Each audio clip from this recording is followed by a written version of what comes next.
अभी हम स्टार्ट कर रहे हैं डिस्कशन ऑफ सीपीटी 34 जो आपका टेस्ट के रूप में हमने लिया था थोड़ी देर पहले। Question number 1 to 4।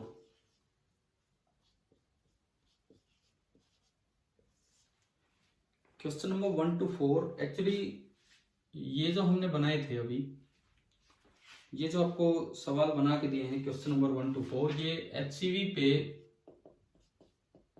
Page number 166 पे एक एक्सरसाइज कैपेसिटेंस वाली एक्सरसाइज में एक क्वेश्चन है, क्वेश्चन नंबर 20।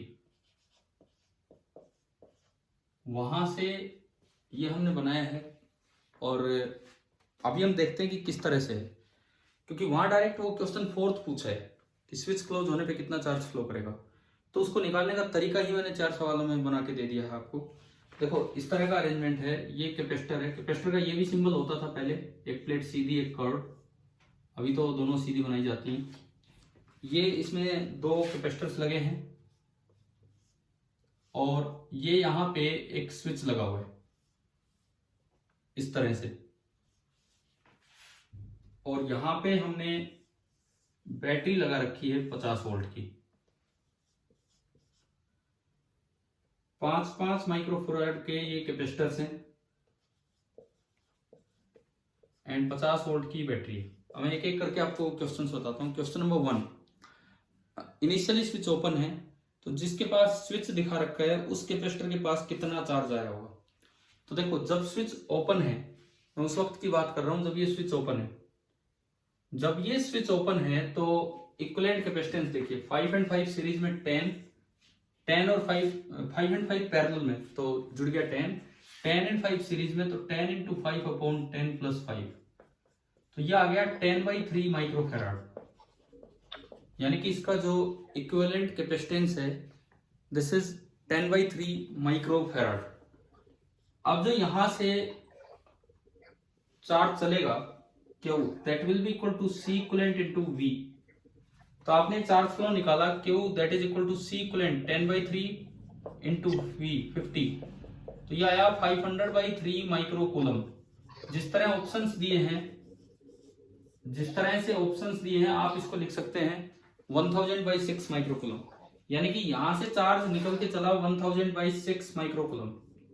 ये स्विच कनेक्ट करने से पहले का चार्ज है जो जा चुका था बैटरी से, यहां बराबर बटेगा क्योंकि ये बराबर है, तो 1000/6 के 2 हिस्से किए तो 500/6 इस पे, 500/6 ही इस पे, और ये दोनों जुड़ के दोबारा से गए तो ये आपका हो गया 1000/6।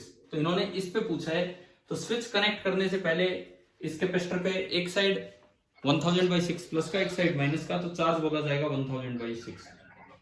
उसके बाद बोला है answer the previous question after closing the switch. इसी कैपेसिटर पे आपको चार्ज बताना है स्विच को क्लोज करके। अगर आप स्विच को क्लोज कर देते हैं तो ये शॉर्ट हो जाएगा, स्विच को क्लोज करते ये शॉर्ट हो जाएगा, इसके पास पोटेंशियल डिफरेंस 0 हो जाएगा और V0 तो Q बराबर CV से इस पे चार्ज भी 0 हो गया। तो सेकंड का आंसर डायरेक्ट आया 0, कि पहले स्विच कनेक्ट करने से पहले क्या सिचुएशन थी वो ये है, स्विच कनेक्ट करने के बाद उस पे तो डायरेक्ट 0 होगा। अब तीसरे में पूछा कि रिमेनिंग 2 कैपेसिटर्स पे कितना होगा आफ्टर क्लोजिंग द स्विच, तो वो देखते हैं। स्विच क्लोज करने के बाद वो तो शॉर्ट हो गया, गायब ही हो गया वो कैपेसिटर को। अब ये ऐसा सर्किट बना कि 5 माइक्रोफैराड ऊपर 5 माइक्रोफैराड नीचे और ये सीधा ऐसे 5 और ये डायरेक्ट 5 और 5 का सीरीज में हो जाएगा 10, सॉरी पैरेलल में हो जाएगा 10, तो 10 में से क्यू बराबर CV दोबारा लगाएंगे। क्यू इनिशियल जो बैटरी में से निकल के जा चुका था that was 1000/6 microcoulomb. Q final अब मैं निकालूं C equivalent into V, C equivalent 10 है, 10 into V, C equivalent into V अगर आप करते हैं तो 5 और 5 का 10 गुना 5, यानी कि ये आपका आया 500 माइक्रोकूलम, या यूं कहें 1000/2। बाद में जो चार्ज बैटरी ने सप्लाई किया स्विच कनेक्ट करने के बाद, वो सप्लाई किया 1000/2।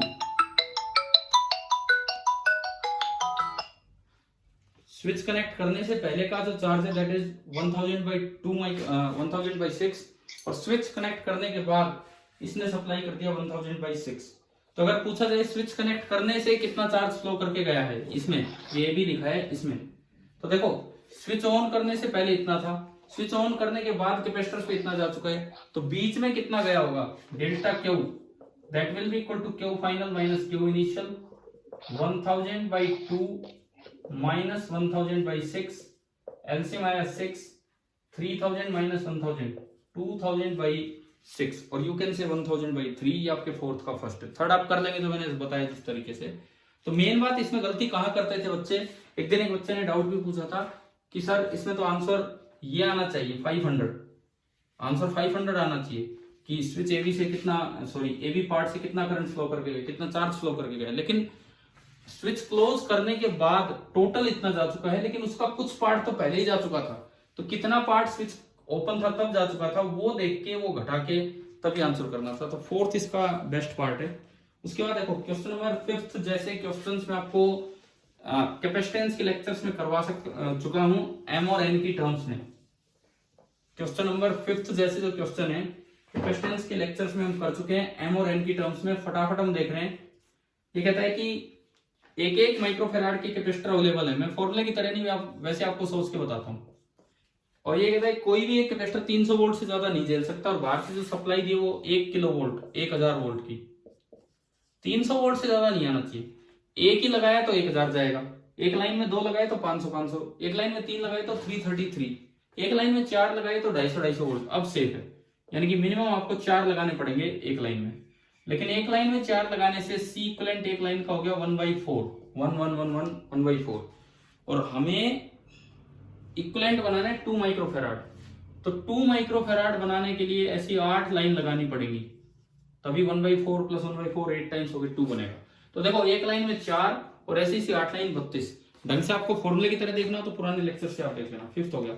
6th और 7th एक रिपीट क्वेश्चन था पिछले टेस्ट से, लेकिन उससे आसान, क्योंकि उसमें तो ऑब्लिक कट पे पूछा था, इसमें परपेंडिकुलर कट पे पूछा है।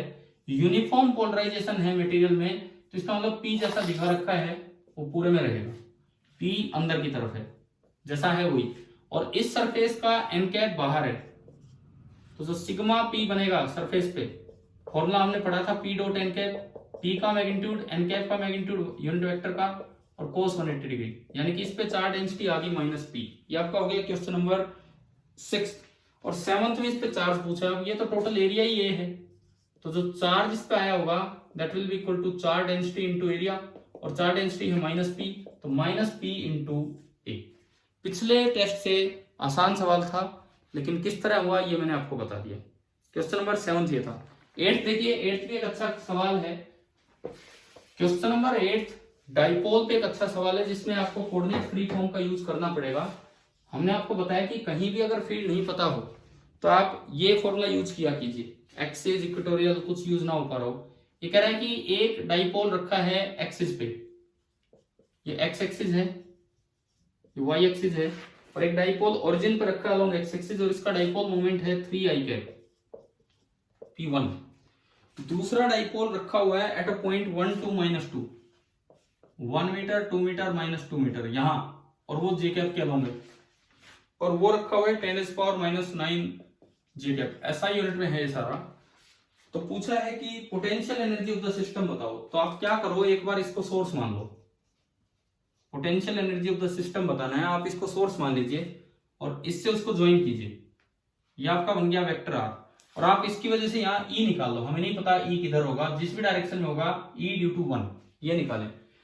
पहले मैं आर वेक्टर लिखूं, ये ओरिजिन है, तो आर वेक्टर होगा 1 × i cap plus 2 × j cap -2 × k cap origin से।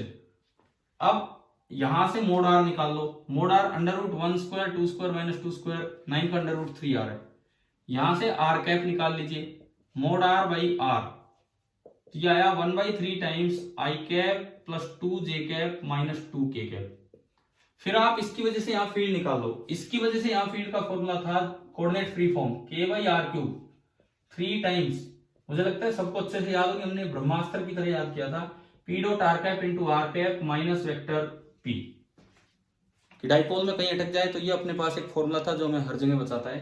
तो इसमें मैंने वैल्यूज पुट की, k 9 × 10⁻9 और ये r³ 3 का cube 27 3 times P dot r cap P1 dot r cap करना है, क्योंकि ये पहले का फील्ड देख रहे हैं, तो आर कैप ये रहा और P1 ये रहा। P1 वेक्टर के साथ जब आप इसका डॉट करेंगे तो 3i cap plus 0j cap plus 0k cap, तो ये बचेगा 3 इंटू 1/3 यानी कि 1 into R cap. R cap पूरा उठा के यहां रख दिया, 1/3 into I cap plus 2j cap minus 2k cap, और माइनस है वेक्टर P1 आपका है 3i कैप। अभी हमने इसका कोई यूज नहीं किया P2 का, हम केवल फील्ड निकाल रहे हैं। तो अगर आप इस फील्ड को देखोगे आगे 9 3 से 3 गया, तो अगर मैं E1 को आगे बढ़ाऊं तो बाहर तो बचा 1/3 इंटू 10⁹। अंदर देखिए ये आई कैप है और माइनस 3i कैप है, minus 2i cap plus 2j cap minus 2k cap.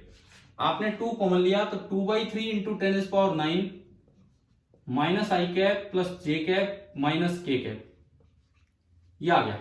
अब इस फील्ड में आप इसको भूल जाओ, इस फील्ड में दूसरे डाइपोल P2 को रखा है, तो किसी एक्सटर्नल फील्ड में जब आप P2 को रखोगे, टेस्ट डाइपोल है, तो पोटेंशियल एनर्जी का फॉर्मूला होता है माइनस P डॉट E। तो अब हम वो लगाने जा रहे हैं, तो माइनस P2 डॉट E1।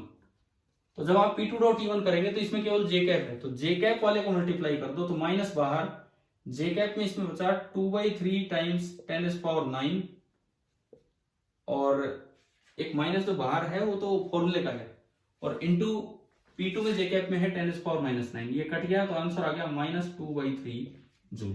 मतलब कोऑर्डिनेट फ्री फॉर्म का यूज करके एक मुश्किल सवाल हमारे लिए आसान हो गया। क्वेश्चन नंबर 9 आपको मैं पहले भी CPPs में दे चुका हूं। क्वेश्चन नंबर 9 एक रिपीट क्वेश्चन था जो पहले भी दिया जा चुका है आपकी क्लास को। 9 सवाल इन द गिवन सर्किट, इसमें दिखाया गया है कि ये एक 4 माइक्रोफैराड कैपेसिटेंस है, इसके साथ ये 1 और ये 5, ये 1 माइक्रोफैराड और ये 5 माइक्रोफैराड, यहां पे है 3 और नीचे है 10 वोल्ट, नीचे है 10 वोल्ट। देखो आपको केवल 4 माइक्रोफैराड का चार्ज बताना है, केवल 4 पे, तो केवल ऊपर वाली लाइन को देखो, 5 और 1 सीरीज में हो गया 6 ऐड होके, तो इसको मैंने हटा के ये बना दिया 6 माइक्रोफैराड। अब बस सीधा देखो, ये भी पैरेलल में, ये भी पैरेलल में, तो पूरी 10 वोल्ट इसके पास पहुंची है, पूरी की पूरी 10 वोल्ट इसके पास पहुंची है इस लाइन में।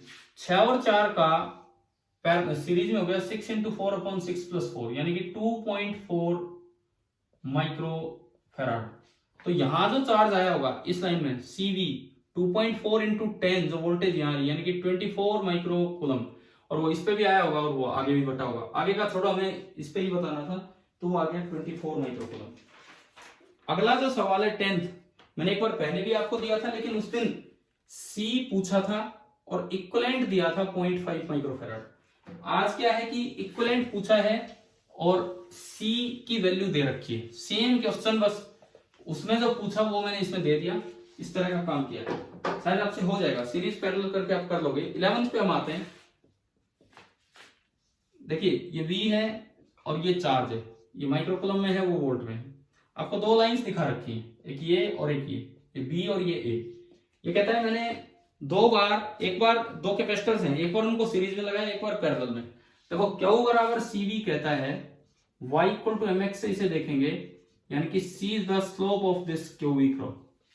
अगर ये एंगल θ1 है और ये एंगल θ1 है, तो जो छोटी स्लोप है वो तो सीरीज की होगी और जो बड़ी स्लोप है वो पैरेलल की, क्योंकि पैरेलल में कैपेसिटेंस ज्यादा होता है। तो C series is tan θ1 and C parallel is tan θ2, क्योंकि C पैरेलल ज्यादा होता है। अच्छा, tan θ1 tan θ2 दिखाने के लिए इन्होंने एक वैल्यू दी है, कि 10 वोल्ट पे एक वैल्यू जा रही है 80 एंड एक वैल्यू जा रही है 500। 10 वोल्ट पे एक वैल्यू 80 और एक वैल्यू 500, तो tan θ1 80/10 8, tan θ2 500/10 50। C पैरेलल का फॉर्मूला होता है C1 + C2, तो C1 + C2 आ गया 50। C सीरीज का फॉर्मूला होता है C1 C2/C1 + C2, ये 8। और अगर आप इसमें 50 रखोगे नीचे, तो ये उधर जाके मल्टीप्लाई होगा, तो C1 × C2 आपका निकल के आ गया है 400। C1 × C2 400, C1 + C2 50। तो आप इन इक्वेशंस को सोल्व कर सकते हो, नहीं तो दिख रहा है एक 40 है और एक 10 है, तभी तो प्रोडक्ट 400 है और सम 50 है, तो आंसर आ गया 40 और 10। 12th जैसा एक आसान सवाल है, क्वेश्चन नंबर 12। मैं थोड़ा आपसे इंटरेक्शन नहीं कर रहा हूं बिकॉज बस ये पेपर ही पूरा कर लेते हैं इतनी सी देर में, जितनी देर की मीटिंग है। क्वेश्चन नंबर 12 देखें। क्वेश्चन नंबर 12, इसमें एक कैपेसिटर था जिसकी कैपेसिटेंस थी C। तो C का फॉर्मूला होगा एप्सिलॉन A बाई D, अगर इनके बीच का ये सेपरेशन D था तो। अब ये कहता है इसमें एक शीट डाल दी मेटल की, एक मेटल की शीट डाल दी और उसकी थिकनेस आधी है, T डाल दी।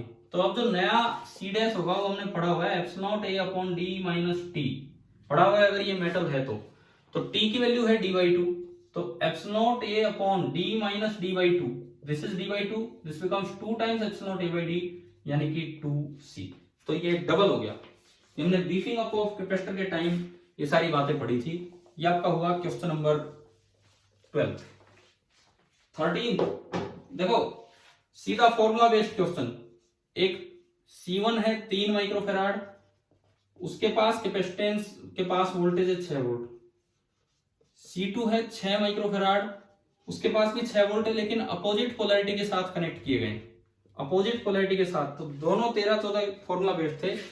क्वेश्चन नंबर 13, अगर अपोजिट पोलैरिटी के साथ कनेक्ट किए हैं, C1 V1 इसका बड़ा तो ये C1 मान लो और ये C2 मान लो, तो ये बनेगा C1 V1 minus C2 V2 upon C1 plus C2।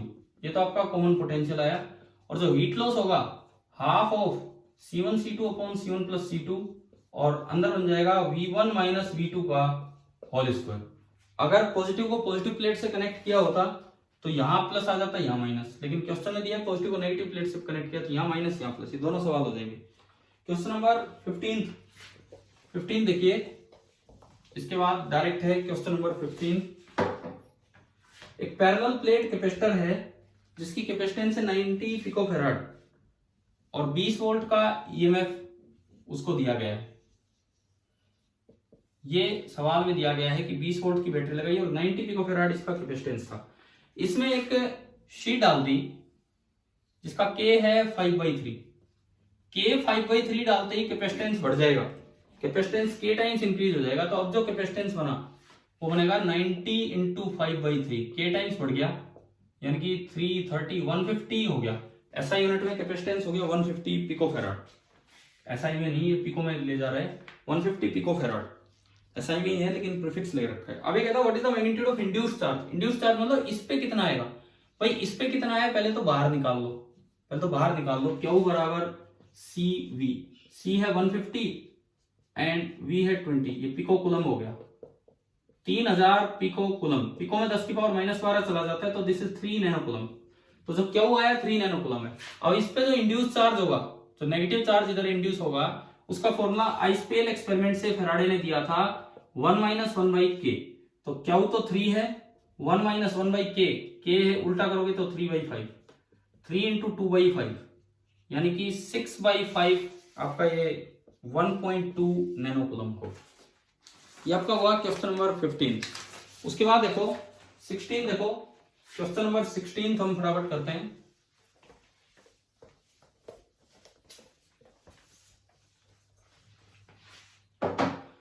Question number 16 में एक तो ये ध्यान देना, प्लेट ऊपर नीचे है, ऐसे कनेक्टेड हैं और एक बैटरी लगाई है 20 वोल्ट की। ये पहला केस। दूसरे में भी यही है और एक बैटरी लगाई है 20 वोल्ट की, ये सेकंड केस। लेकिन कैपेसिटेंस अलग अलग होगा। मान लो इसमें कैपेसिटेंस है C1 और इसमें इक्विवेलेंट बनेगा C2।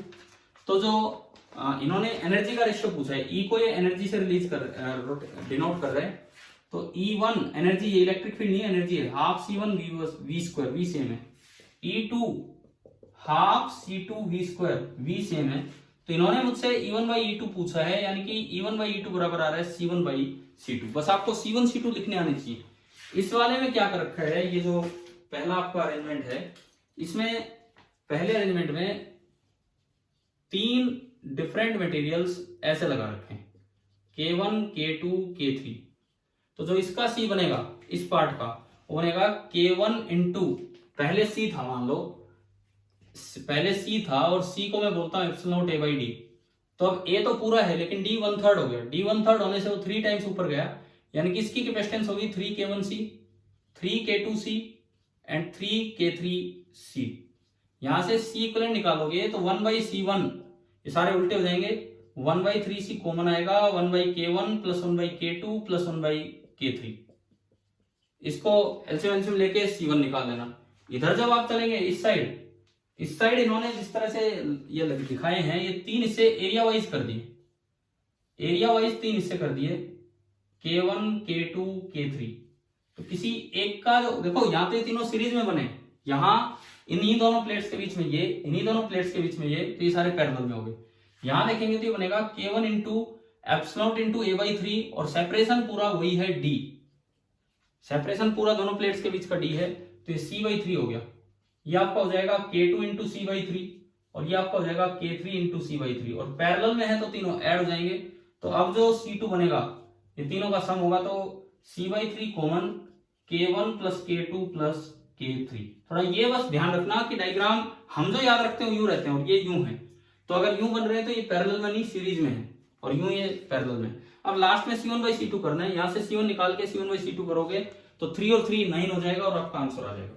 ये आपका है क्वेश्चन नंबर 16। 17 आप कर पाओगे, केवल एक चीज का यूज करना है, बस मैं वो फॉर्मूला बता देता हूं कि एक जीपी बनेगी 17th क्वेश्चन में, एक जीपी बनेगी जिसमें इस तरह की कोई जीपी आएगी, geometric progression, infinite geometric progression.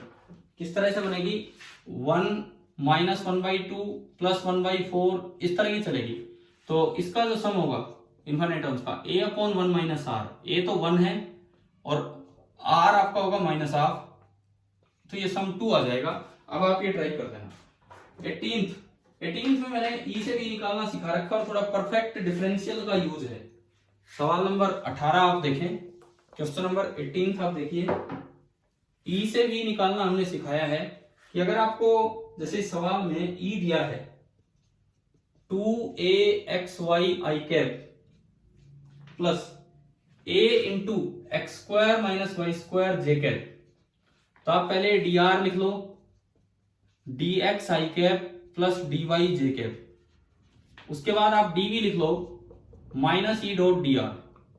तो आप अलग अलग टर्म्स करेंगे, तो पहली टर्म बनेगी 2AXY dx, दूसरी टर्म बनेगी ax स्क्वायर dy और तीसरी term plus y square dy। जब आप इंटीग्रेट करके v निकालोगे तो यार इसको बना लेना परफेक्ट डिफरेंशियल और ये डायरेक्ट सोल्व हो जाएगा, और लास्ट में कांस्टेंट c ऐड कर देना, कोई भी कांस्टेंट। परफेक्ट डिफरेंशियल ये किस चीज का होगा, आप इसको इकट्ठा करके लिख सकते हैं माइनस कॉमन d ऑफ, देखो इसको इंटीग्रेट किया y को कांस्टेंट मानते हुए, तो ये बनेगा एक्स स्क्वायर बाई 2, यानी कि ये परफेक्ट डिफरेंशियल आ रहा है ax स्क्वायर y का। उसको भी करोगे तब भी यही आएगा, आप देख लेना, ये मैं जो आपको पढ़ाया उसी तरह से देख के बता रहा हूं। तो इसका इंटीग्रेशन तो यही आ जाएगा और प्लस y³ और plus some constant of integration जो भी है, लास्ट में कंडीशन दे रखी हो, पुट करोगे तो CV0 आ जाएगा और ये आपका आंसर आ जाएगा। Question number 19 method of image. केवल मैंने वो बातें पूछी थी जो आपने मेथड ऑफ इमेज वाले लेक्चर में सीखी है, और मैंने कहा भी था बी केयरफुल कि पोटेंशियल एनर्जी लिखते टाइम थोड़ा ध्यान रखना है। तो जिसको ये 19th नहीं आता वो मेथड ऑफ इमेज वाला लेक्चर देख लेना, और ये इसमें रॉन्ग स्टेटमेंट बताना था, ये आप ध्यान रखना। इसमें गलती क्या है कि जो potential energy of the system है ये इनफाइनाइट प्लेन है, मेथड ऑफ इमेज से आपको जाना था, यहाँ क्यू है तो हम इसको रिप्लेस करते थे माइनस क्यू से, इमेज से, परंतु एनर्जी डबल आ जाती है, इस वजह से एनर्जी को हाफ करना होता है, जबकि इन्होंने हाफ नहीं लिखा इस ऑप्शन में, तो ये गलती थी। क्वेश्चन नंबर 20 मैसेज आ चुका है कि आखिरी 10 मिनट बचे हैं, हम फिर भी इसको पूरा कर रहे हैं। क्वेश्चन नंबर 20 ये आपको पढ़ाया गया है कि अगर एक आइसोलेटेड स्फीयर है जिसका रेडियस r है तो उसकी कैपेसिटेंस होती है 4πε0r। एक दूसरा आइसोलेटेड स्फीयर है जिसकी कैपेसिटेंस वही होगी 4πε0r। अगर इनको कनेक्ट नहीं कर रखा और बहुत दूर दूर है तो C इक्विवेलेंट निकलेगा C सीरीज वाला, और C सीरीज वाला हो जाएगा C/2 2πε0r। और अगर इनको मेटल वायर से कनेक्ट कर रखा होता तो C इक्विवेलेंट बनता C पैरेलल वाला, और C पैरेलल में ये दोनों सम हो जाते और ये बन जाता है 8πε0r। आप रिवाइज करना पुराने लेक्चर्स कैपेसिटेंस के, उनमें सारे रिजल्ट्स आपको बता रखे हैं, करवा रखे हैं। Question number 21 balanced Wheatstone bridge. Question number 21 जो है this is a balanced Wheatstone bridge 21 अगर मैं देखूं, एक 2 माइक्रोफेराड, बीच में 5, आगे 6, ये 3 और ये 4। भाई रेजिस्टेंस के टाइम ऐसे सवाल करवा रखे हैं, ये व्हीटस्टोन ब्रिज की तरफ देख लेना। और ये बैलेंस्ड है, 4 गुना 3 12, 2 गुना 6 12, तो बीच वाला हट जाएगा। बीच वाला हटते ये दोनों सीरीज में, 6 और 3 का सीरीज में 2 आएगा। ये दोनों सीरीज में 4 गुना 2/6 8/6 4/3 आएगा। 4/3 और 2 पैरेलल में, तो 4/3 प्लस 2 10/3 आ जाएगा। बैलेंस्ड व्हीटस्टोन ब्रिज पे एक सीधा सा सवाल था। उसके बाद क्वेश्चन नंबर 22, क्वेश्चन नंबर 22 देखें। एक चार्ज माइनस क्यू है, वो यूनिफॉर्मली डिस्ट्रीब्यूटेड है एक non conducting semi circular rod पे। Minus Q charge uniformly distributed है, रेडियस आर है, केवल सेंटर पे पूछा है, तो सारे से बराबर दूरी पे सेंटर है। किसी भी डीक्यू की वजह से k into d q by r, integrate करोगे तो k बाई आर कॉन्स्टेंट, तो यहाँ पोटेंशियल सीधा लिखा जाएगा k into minus q by r, direct है। 23 एक अच्छा सवाल है, देखिए इन्होंने कहा है कि इंफिनिटी से लाके पॉइंट चार्जेस का एक अरेंजमेंट बनाना है, लेकिन ऐसी अरेंजमेंट बनाना है, मैक्सिमम नंबर ऑफ चार्जेस को असेंबल करना है, लेकिन ऐसी अरेंजमेंट बनाना है कि कोई भी 2 चार्ज देखें तो वो इक्विडिस्टेंट हो, किन्हीं भी 2 में। तो भाई एक प्लेन में तो बन गई एक ट्राइंगल, एक प्लेन में तो बन गई एक triangle, equilateral triangle, Q Q और क्यू, आर डिस्टेंस दूर। अब बस एक ही और आप रख सकते हो बिल्कुल इसके ऊपर, बिल्कुल इसके ऊपर, और इस तरह रख दो कि ये दूरी भी आर हो, ये दूरी भी आर हो, और ये दूरी भी आर हो। आपको सोचे एक नीचे भी रख सकता हूं, तो उसमें दिक्कत क्या होगी, ऊपर और नीचे वाले के बीच की दूरी आर नहीं बचेगी। तो केवल ये 4 ही चार्ज असेंबल हो सकते थे। 4 में पेयर बनेंगे n into n minus 1/2, 4 into 3/2, यानी कि 6 पेयर्स आपके बनेंगे। किसी भी पेयर की एनर्जी होगी k² r, तो 6 पेयर्स की ये हो जाएगी, यानी कि इसको असेंबल करने में इतना आपको वर्क करना पड़ेगा। ये आपका था क्वेश्चन नंबर 23, इतना आपको वर्क करना पड़ेगा, और ये आपका था क्वेश्चन नंबर 23। इसके बाद देखिए क्वेश्चन नंबर 24 अगर मैं आपको बताऊं, मैंने आपसे कोई इंटरेक्शन नहीं किया आज, बिकॉज टाइम भी इतना ही था और मैं जस्ट ये पेपर डिस्कस करवाना चाह रहा था। 24 डायरेक्ट फॉर्मूला, डाइपोल के एक्सिस पे कुछ नहीं दिया तो आगे मान लो, क्योंकि सारे ऑप्शंस पॉजिटिव हैं। और एक्सिस पे फॉर्मूला होता है पोटेंशियल का kp/r², इन जनरल होता है kp cos θ/r², एक्सिस पे kp/r², आप पुट करेंगे आंसर आएगा। 25 का डायरेक्ट रिजल्ट है 1000 ड्रॉप्स वाला, तो v डैश होगा n⁻²/3 इंटू v, तो 1000 की पावर 2/3 इंटू v, 10 की पावर 1/3 गुना 2/3, करवाए हुए इस तरह के सवाल। 10 की पावर 3 गुना 2/3, 3 से 3 गया तो 100 भी आ जाएगा। 26 एंड 27, बस 2 सवाल बचे हैं, फटाफट देखिए इनको।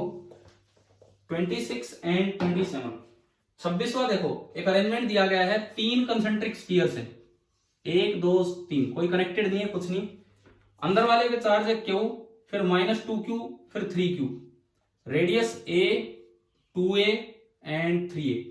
आपको 3 जगह का केवल पोटेंशियल लिखना है, 1 2 एंड 3, केवल 3 जगह। और ये इंसुलेटर है, कोई चार्ज रीडिस्ट्रीब्यूशन नहीं होना है, इंसुलेटर है सिंपली। अब देखो इंसुलेटेड सेल है तो सेल वाले फॉर्मूले वैलिड होंगे, सेल हैं तो सेल वाले फॉर्मूले यहां पे वैलिड होंगे। देखते हैं किस तरीके से। पहले मैं 1 का लिखता हूं, V1 पहले की वजह से kq/a, दूसरे की वजह से अंदर है तो kq upon radius plus k into -2q by उसका रेडियस, तीसरे के भी अंदर है तो k इंटू 3q बाई उसका रेडियस।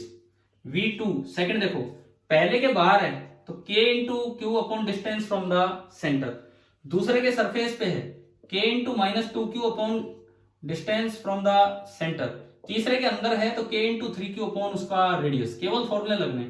V3 सबके लिए बाहर है तो सारे चार्ज को समेट के सेंटर पे रख दो, q -2q 3q, 3 4 में 2 गया 2, तो k into 2q upon 3a। चाहे आप इस तरह से लिख के कर लेना। ये आपका हो गया 26वां। और अब मैं आता हूं बिल्कुल लास्ट सवाल पे, जो एनर्जी टाइप कोई क्वेश्चन था कि एक रिंग है, आखिरी सवाल, एक रिंग है, रिंग का रेडियस हमें दिया गया है, एक रिंग है जिसका रेडियस हमको दिया गया है, इसमें r, और उन्होंने बोला है कि √3r डिस्टेंस दूर से एक नेगेटिव चार्ज को छोड़ा है, √3r डिस्टेंस दूर से एक नेगेटिव चार्ज को छोड़ा है, रिलीज किया है। रिलीज किया तो काइनेटिक एनर्जी इनिशियल 0, ठीक है। और इस पे केवल इलेक्ट्रोस्टैटिक फोर्स लग रहा है, work done by electrostatic force निकालना है। यहां से यहां गया, चलो कोई एनर्जी की जरूरत नहीं। जब ये यहां था तो ये डिस्टेंस 2r है भाई पाइथागोरस, तो यहां का जो पोटेंशियल है k into Q upon 2r, और जब ये यहां आएगा तो ये डिस्टेंस r हो जाएगी, तो यहां का जो पोटेंशियल होगा k into q by r. अब देखो work done by electrostatic forces is negative of change in potential energy. Negative of change का मतलब है P initial minus P final. P initial तो होगा minus q into V1 and P final होगा minus minus plus होकर Q into V2। आप values put करेंगे तो ये आपका आंसर आ जाएगा। ये हमारा कंप्लीट सॉल्यूशन था इस टेस्ट का। Thank you.